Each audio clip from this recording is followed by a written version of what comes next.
পর্ষদের থেকে জানা যাচ্ছে যারা 2026 সালের মাধ্যমিক পরীক্ষা দিয়েছে এবং কিছু সংখ্যক নম্বরের জন্য পেছিয়ে যাচ্ছে পাস আউটের গন্ডি থেকে, তাদেরকে এক্সট্রা গ্রেজ নাম্বার দিয়ে পাস আউটের সম্পূর্ণ চেষ্টা থাকবে পর্ষদের। এবার কিছু কিছু স্টুডেন্ট থাকবে যারা লিখিতেতে 5 নাম্বার থেকে 10 নাম্বার তুলতে পারবে না, বিশেষ করে অঙ্ক পরীক্ষাতে।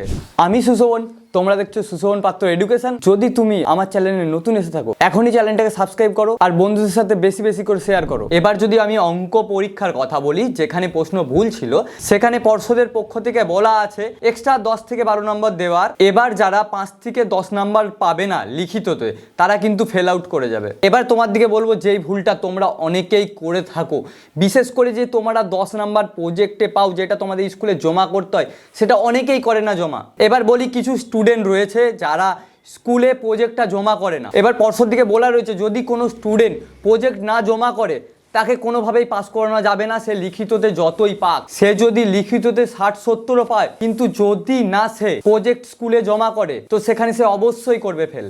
এবার বলে রাখি, তুমি যদি প্রজেক্ট জমাই না করো, সেখানে তুমি 100% করছো ফেল। এবার তোমরা কমেন্টে বলো কতজন তোমরা প্রজেক্ট জমা করোনি। এরকমই লেটেস্ট আপডেট পাওয়ার জন্য আমার চ্যানেলটাকে এক্ষুনি করো সাবস্ক্রাইব, আর পাশে থাকা বেল আইকনটি টিপে অল করে দাও। দেখা হচ্ছে নেক্সট কোনো ভিডিওতে। Tata bye.